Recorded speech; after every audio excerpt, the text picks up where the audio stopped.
Hello, we are Geeks Assembled, and today we are talking about a movie that was released mid-80s, well, precise 1986, starring 7th of the March. the French actor Christopher Lambert, playing a Scotsman. So we've got a Frenchman in the lead playing a Scotsman. We are talking Highlander. Also co-starring Sean Connery, a Scotsman who's playing a Mexican Spaniard. An Egyptian Mexican Spaniard. Mexican, yes. Go figure. I don't know. So the movie flopped. It didn't make much money in the box office at the time, but now in 2020, it's regarded as a cult classic. It was followed by several inferior sequels, but the original is regarded now, as I say, as a classic, cult classic. So we'll go around these guys here who've joined me today with their opening thoughts on the movie. We'll go to Susan first. What's your opening thoughts on Highlander? Well, we also have Clancy Brown, an American, playing a Russian or a Slavic guy who was a Russian, and he was also the bad guy. And Kurgan was a race of warriors from the steppes of old Russia, the Slavic. I mean, just wow. And he played it. He ate the scenery. He chewed, rah, rah, rah. He ate the. Oh my gosh, it was so great. And this movie is both romantic and creepy romantic and delightfully romantic, and then also really, really, really awesome fight scenes. This weekend, I think we're just doing a bunch of movies that are really movies and audio that are about really good fight scenes. Yesterday we reviewed Human Frontier, which had a huge fight scene with an alien beast on an alternate planet or on another planet, and this one has eventually two immortals, but in every fight scene there's two immortals. Sorry, there is that one in the middle. Two immortals trying to kill each other by lopping each other's heads off, because if you lose your head, the game is off. And there can be only one. And there, it was incredible. Good special effects. I mean, the way that Russell McKay used cell style, Disney style animation to layer on top of the optical prints. I mean, it's freaking brilliant. Anyway, I just really love this movie. I've loved it ever since I've seen it. I watched the television series that followed. I watched all of the sequels. I really do love this series. I mean, these immortals and how they deal with like the transfer of power is, it's pretty phenomenal. Anyway, I enjoy it, and like I said, amazing fight scenes, all set in New York pretty much, except for the bits that weren't. And there were a lot of those bits, though. I must say, there was Scotland and Scottish beach, and then eventually Scottish springtime. And so, but apparently it wasn't really shot there. It was shot like in Wales or something. Anyway, fantastic movie, absolutely fantastic. And back over to you, Lee. Well, I'm sorry you didn't like it, Susan. We'll have to make a move next time. Let's go to Kevin. What's your opening thoughts, Kevin? Well, I got a little story behind this. When I was browsing through Netflix on my computer, I was like, I thought that Highlander was a horror movie. That was my first thought when I saw the poster. I was like, should I watch this? Because I don't really like horror. At the end of this day, I do a little bit more than I used to when I saw it. But then I started the movie like downstairs, and then that speech comes up, and then bam, you hear the first note of the music, and you're right. And I was like, "Is this Queen?" I was searching up. It is Queen. I'm like, "Holy, moly!"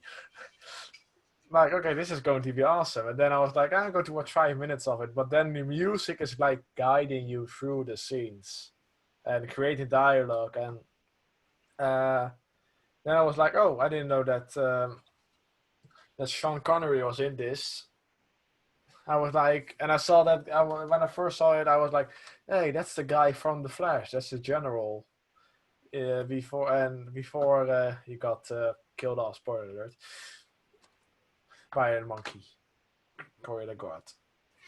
So I knew his face from somewhere, and he's of course from the Shawshank Redemption, playing the guard that is being corrupt.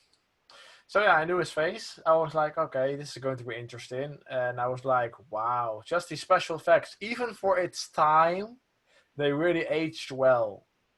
Because they really, use very much practical effects for the sword scenes. And that's good, because now these days, everyone is relying on CGI. And only a few directors are using practical effects, like Christopher Nolan with Inception. All practical, mostly.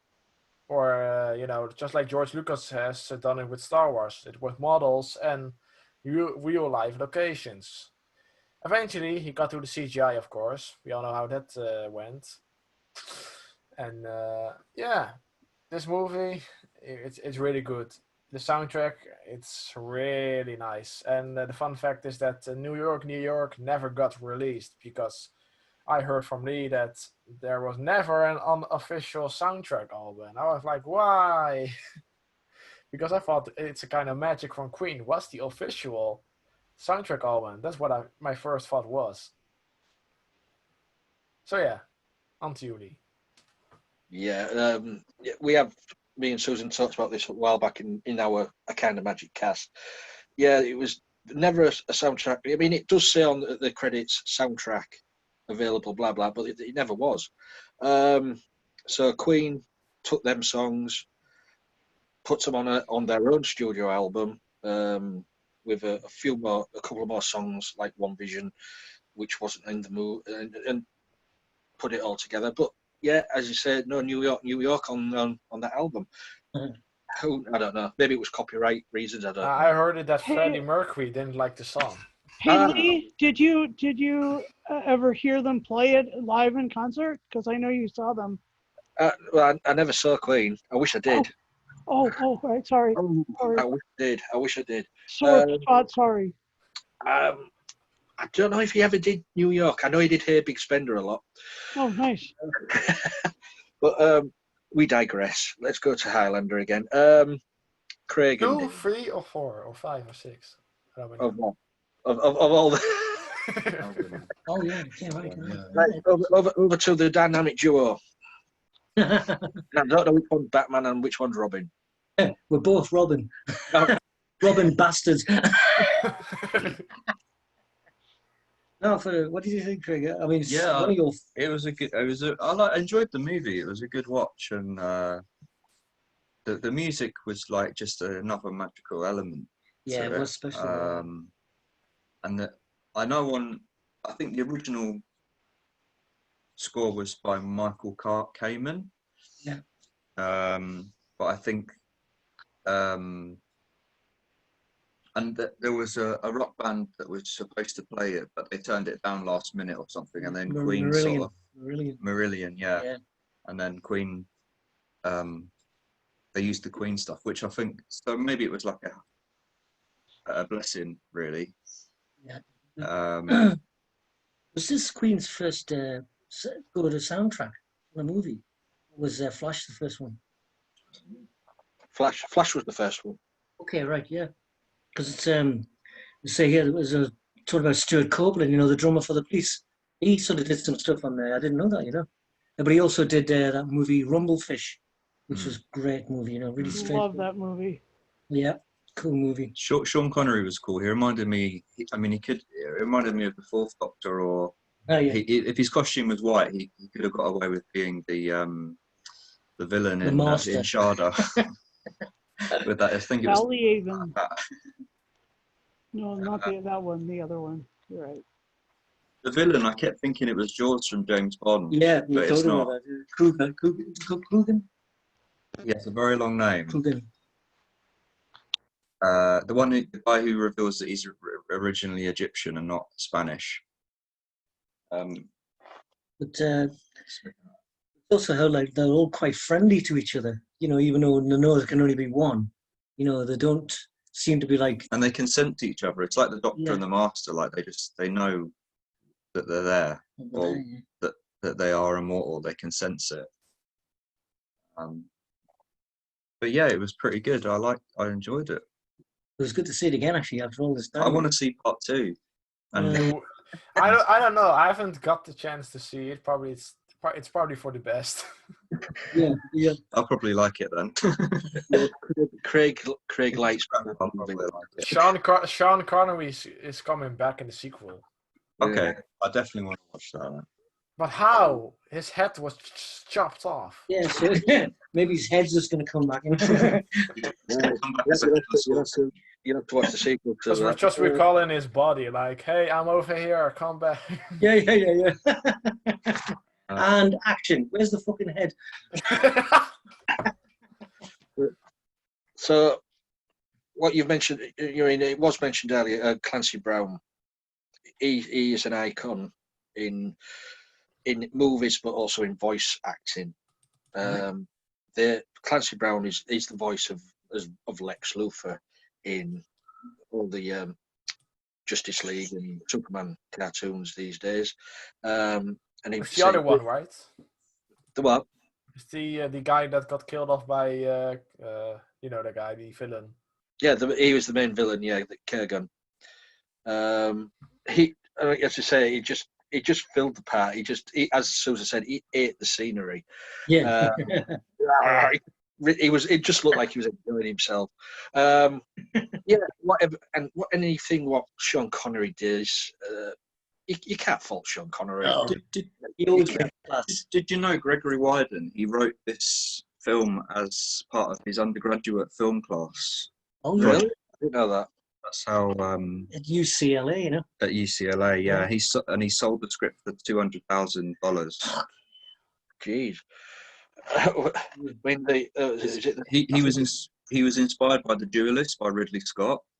All right. Where he got his inspiration. Yeah, that one is going to be rebooted and remade. Yeah. Ghoulies. I'm just trying to remember the director's name. I'm looking down here now. I can't remember. It's called MacLeod. Nothing to do with Back to the Future. Russell Mulcahy.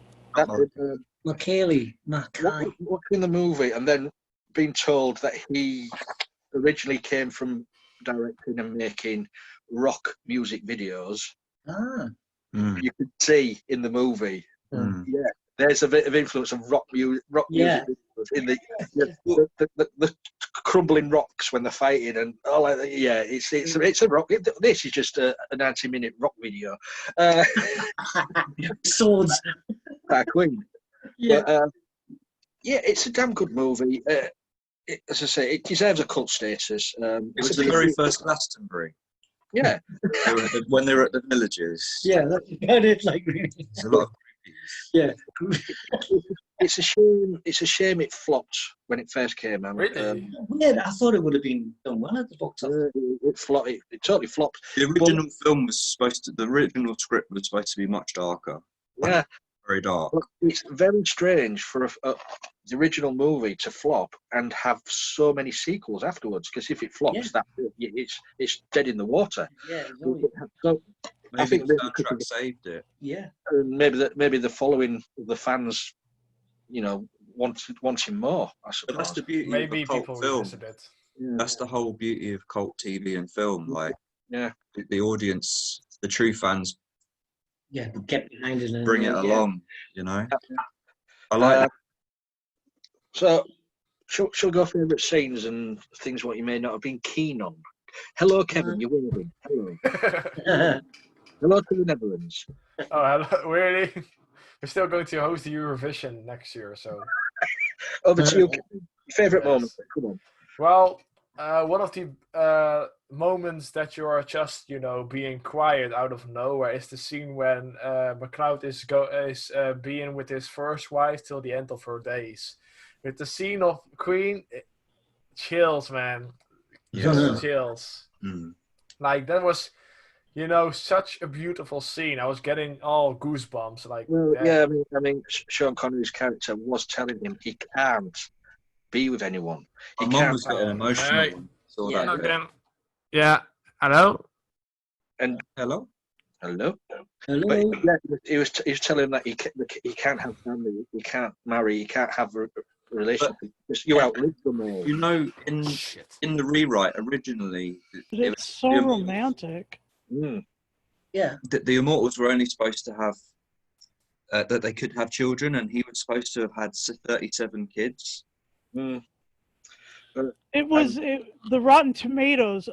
In answer to your question about sequels, the tomato meter of the critics is only 67% or 69%, but the audience score is 79%. So, I mean, it is considered fresh by audience, but not by critics. I watched Return of the Killer Tomatoes recently, and it is pretty bad.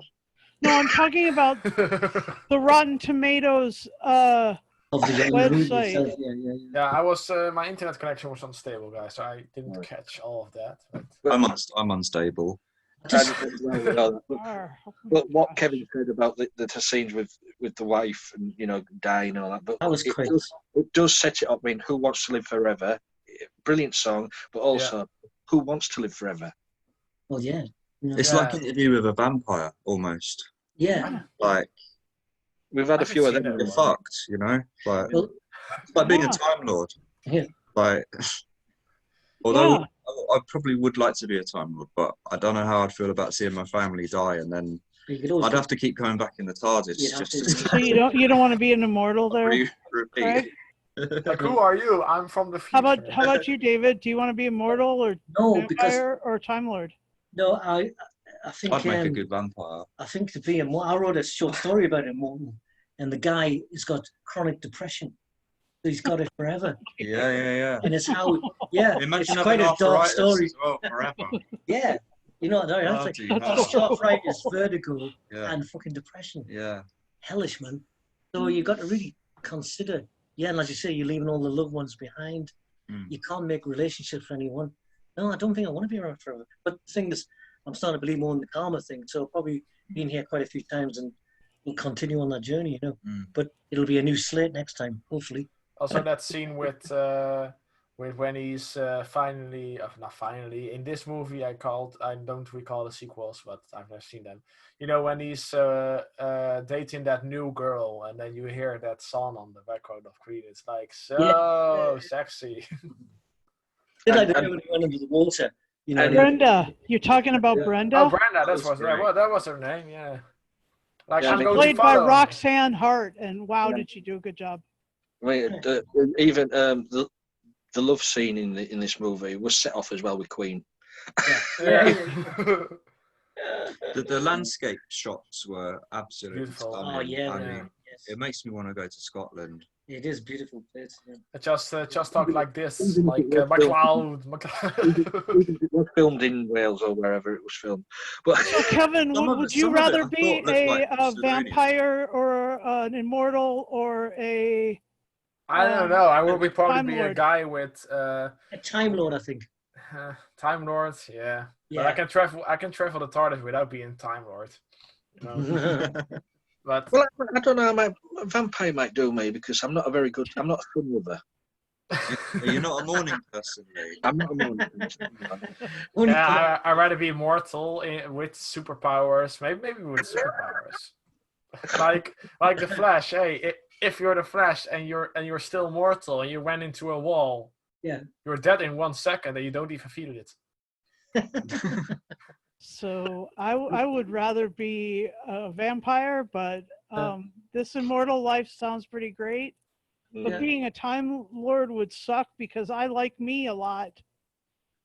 You wouldn't like to meet, and you wouldn't like to meet your other yourselves. And I just would not want to regenerate into some other crazy chick, you know. Anyway. No, definitely Time Lord. Yeah. I didn't mean to interrupt, Kevin. Do you have any more? No. Don't worry.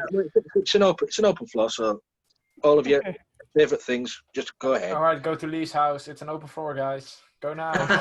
Okay. I love the cast. I mean, it had people like Q Corsi, who was in The Phantom Menace. It had Peter Diamond as Facile. It had James Cosmo as Angus MacLeod and Celia Imrie. She's great. And Betty Edney played Heather. And Alan North played Lieutenant Frank Moran. I mean, there were even the Can I just supporting cast. Alan North to me, I always go back to the TV series Police Squad. Police Squad, I'm sorry, with Leslie Nielsen, with Alan North. Yes, exactly. Yeah. Sorry, I'm sorry to interrupt that. No, it's fine. Like you said, it's an open floor, and like John Polito and as Detective Bledsoe or Bedsoe, and Sheila Gish as Rachel Ellenstein. I mean, like the supporting cast was great. The primary cast was great. I mean, everybody was playing kind of against type, but it was really great. So what would happen, you know, if the character of Sean Connery got mad at MacLeod? Would they kill each other, or like, I'm done with you? This is what I couldn't understand. This was all about the prize. No one knows what the prize was as well. But it was ultimate power, wasn't it? But Sean Connery was the same as MacLeod and as Kurgan. So surely there was against each other. So why would Connery team up with help? I don't know. I didn't understand that. Maybe he is too old. I don't know. Maybe he's like a father figure. Or maybe he knew that he'd end up fighting Kurgan. Because Kurgan thought that he was killing Connery and stealing his girl, but that was... That's right. How's that scene with the girl he rescues from World War II and then suddenly becomes his assistant? That was a really strange thing going on there. Was he like, I don't know. Supposed to be her dad. Yeah. I don't know. I was maybe she was blowing off some steam. I don't know. Or blowing him up. It's a bit of an Oedipal complex. Yeah, it's a little bit. Especially when they kiss, I was like, oh my god, that's a bit wrong now. Hi, daddy. I saved you. The women were such good screamers. Oh my gosh. Yeah. But also, what kind of screamer? You mean like getting grabbed and killed, or the other one? The other one. Yeah. No, but I thought. No, but the women, like when the granny was stolen or carjacked, she just would scream. Yeah, the old lady. There was some laugh out loud stuff in this film. Just like, it feels like a 1990s film for 1986. It was a bit ahead of its time because, but then obviously it wasn't, because there's some classics. Like in this film, one of the policeman says something about a Vietnamese man eating a dog or something. There was one line about that which made me laugh out loud. And then there was another one where the police are interrogating him at the station, and they say, "What, did you want to go down to the toilet for a quick blowjob?" The thing I like about the 80s films, I always look out for they either say the word faggot, or they imply, they say, "You spreading rumors about me, boy," or there's like a total black guy who just says "damn," or there's a lone dancer who just dances to himself in a weird way. But And I realised this film is 1986 because of the script. Okay. And it was a joy to listen and watch. Also, this scene in the church with MacLeod. But it has held up over time, you know. It's not dated or anywhere like that, I don't think, you know. No. Story, you know. I mean, the special effects are very little. The special effects are only when he's yelling like, "Aah!" and then he's got the laugh. And he filmed it like a music video using panning and fast music. And with the zoom ins, with the like Lee said, you know, an hour-long sort of music video. And when they're fighting in the warehouse in the Silver Cup, they that super quick tracking from one end of the that was like the car park as well, like right across super fast. And then there was like, you know, when they were looking towards when you're looking at the sign from the front, that's in the studio, but then when you're looking from the warehouse out through the back of the sign, that's actually New York. Wow. Madison Square Garden. And he cut it back and forth all the way. It was amazing. Really, really good. Yeah, I like the wrestling as well. That was good. Yeah, I mean that. I was going to say that was a strange way to start a movie.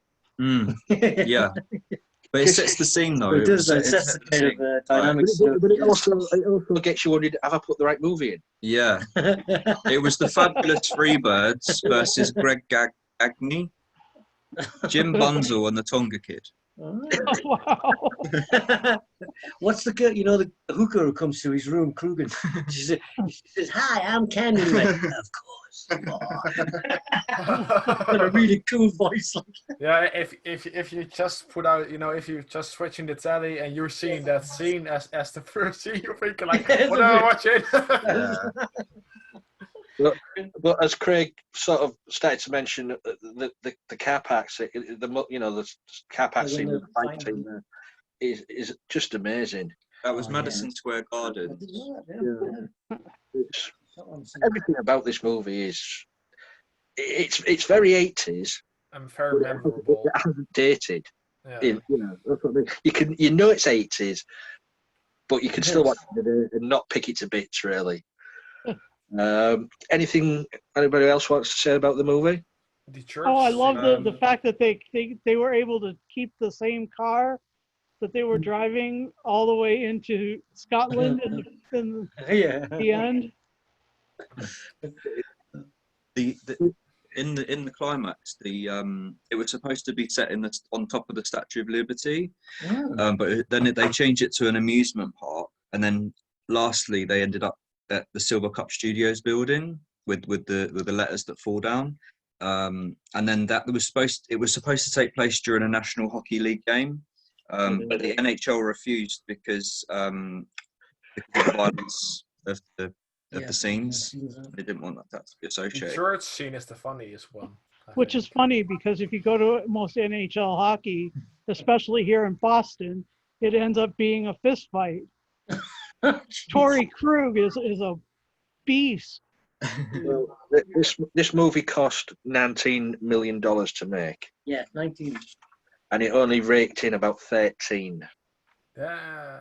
That was, considering in the movie business, was a flop. Well, look at now.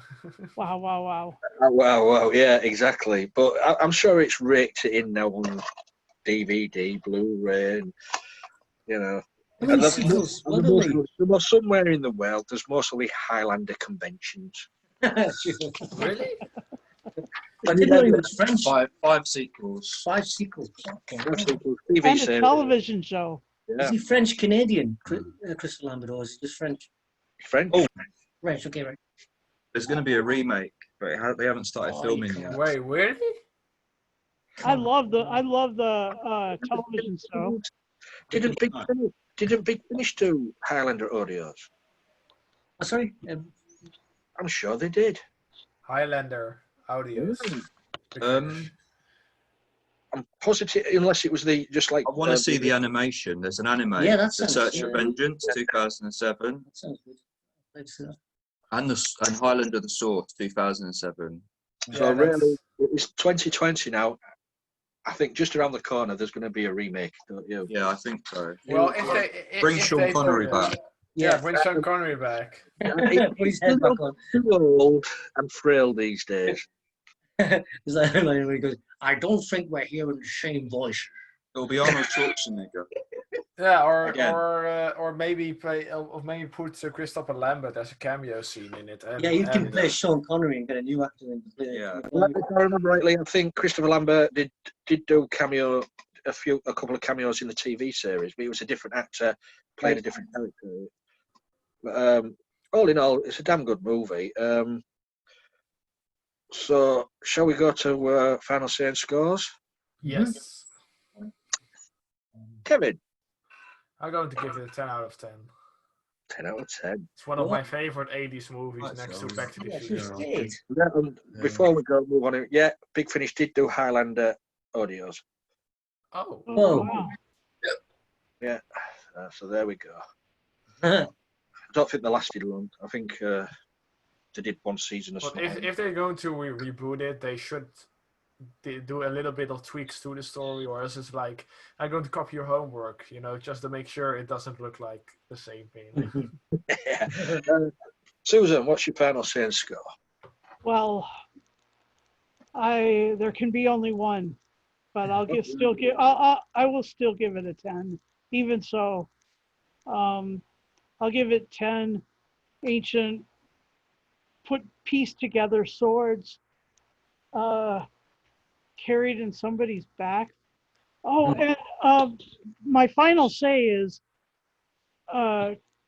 Christopher Lambert in the trench coat with the trainers looks like either Constantine or Castiel or the 10th Doctor. I mean, for real. He could have played a good Doctor. Okay, I 100% agree. Oh, the 5th Doctor. Or the 5th Doctor. Oh, the 5th. He was missing a bit of celery. Yeah. Let's go over to Fred and Barney. What is your final say and score? Well, I'm thinking of what do you want to give it? 8. I think 8. 8. Yeah. It's not a bad score. Mm-hmm. I'm just thinking, they're going to reboot Das Boot. Do you remember this movie? It's called Das Boot, and it's all about these guys in a submarine, going off on a tangent, but they should reboot Das Boot. Mm. Yes. Anyway.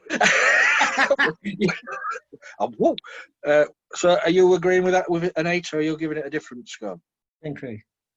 I might give it a 9, because I watched it and I was like, I need to see part 2. Mm. So I'll give it a 9. Okay. Cool. I don't know if you should see part 2. Lee's like, don't watch it. Might spoil it. Is it bad?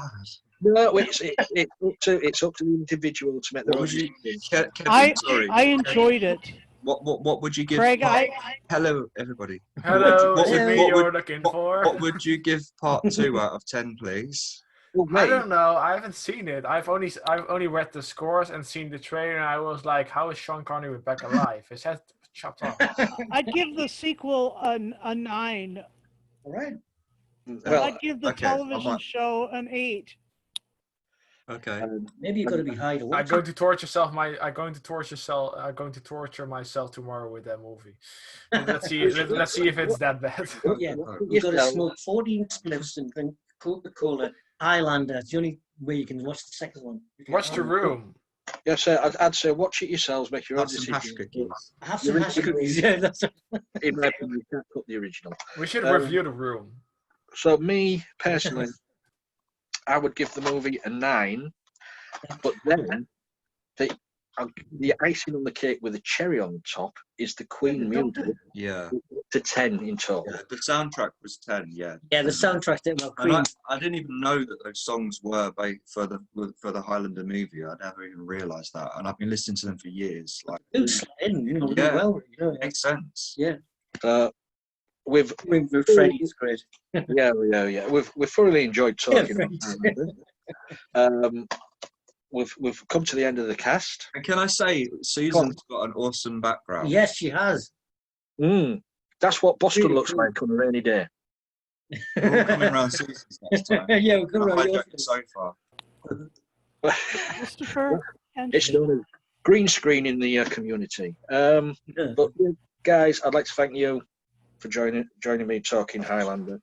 When this goes up on YouTube and Facebook and whatever, people out there, please leave a comment. Let us know what you thought of the film, what you thought of the members in this cast, because we like to know and see who's the number one member of the Geeks Assembled, because there is a table. They go up and down.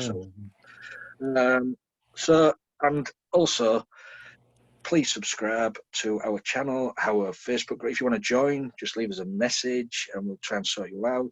If you want to be in the casts, leave a message. We'll get you sorted.